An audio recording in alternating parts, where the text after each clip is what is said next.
Баршаңызға сәлем достар, түс шору каналына қош келдіңіздер. Бұл каналымызда біз атақты мұсылман әлем түс шорушы ғалымдардың еңбектерін қазақ тіліне аударып, сіздерге ұсынамыз. Сол себепті каналымызға тіркеліп, қоңырауды басып қойыңыз. Бүгінгі түс шоруымыз түсімде планеталарды көрдім деп аталады. Ал ендеше бастайық. Егер түсіңізде аспан денелерін сіздің үйіңізде тұрғанын көрсеңіз, сіздің өте атақты адаммен кездесетіндігіңіздің белгісі, тіпті ол президент те болуы мүмкін. Түсіңізде бір планетаны қолмен ұстап тұрсаңыз, Алла тағаланың сізге ерекше бала беретіндігін білдіреді. Түсіңізде үйіңіздің планеталарға толып тұрғанын көрсеңіз, ұрпағыңыздың көп болатындығын білдіреді. Түсіңізде планеталардың тізіліп тұрғанын көрсеңіз, үлкен жетістікке жететіндігіңізді білдіреді.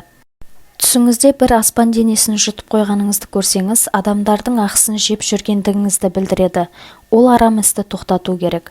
Ал егер түсіңізде бір планетаның басыңызда тұрғанын көрсеңіз, үлкен беделге ие болатындығыңызды білдіреді.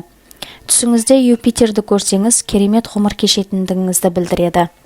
Достар, егер де осы видеомыз ұнаған болса, лайк басып комментарий жазыңыз. Сондай-ақ бұл видеоны барлық достарыңызға таратыңыз. Келесі видеоларымызды өткізіп алмас үшін каналымызға тіркеліп қоңырауды басып қойыңыз. Сау болыңыздар.